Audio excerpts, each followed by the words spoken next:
ସମସ୍ତଙ୍କୁ ନମସ୍କାର। ଆଜି ଏକ ନୂଆ ଗେମ୍ ଖେଳିବା, ମନେ ରଖିବା ଶକ୍ତି ମେମୋରି ଗେମ୍। ପିଲାମାନେ ପିଲାଙ୍କର କେଉଁ କାର୍ଡ଼ରେ ଯେଉଁ ଚିତ୍ର ବନା ହେଇଛି ଦେଖିକି ଯେଉଁ ଦଳ ପ୍ରଥମେ କରିବ ସେ ଦଳ ବିଜେତା ହାସଲ କରିବ।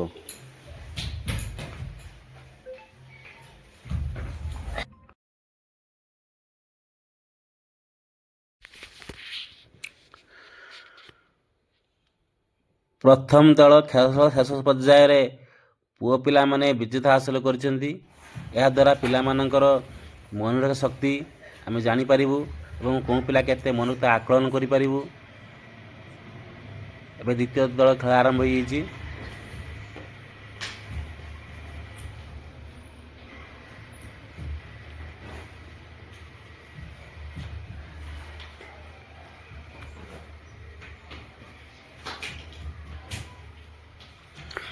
ଏହିପରି ଆମେ ତିନୋଟି ଦଳ ଖେଳ କରିବୁ।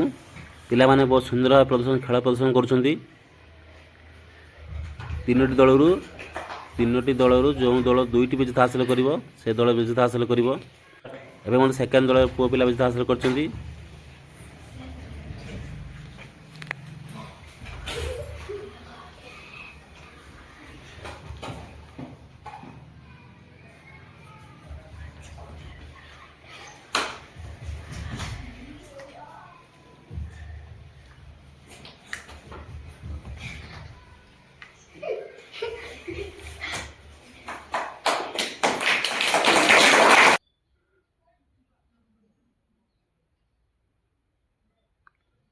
ତୃତୀୟ ଦଳ ଖେଳ ଚାଲୁ ରହିଛି।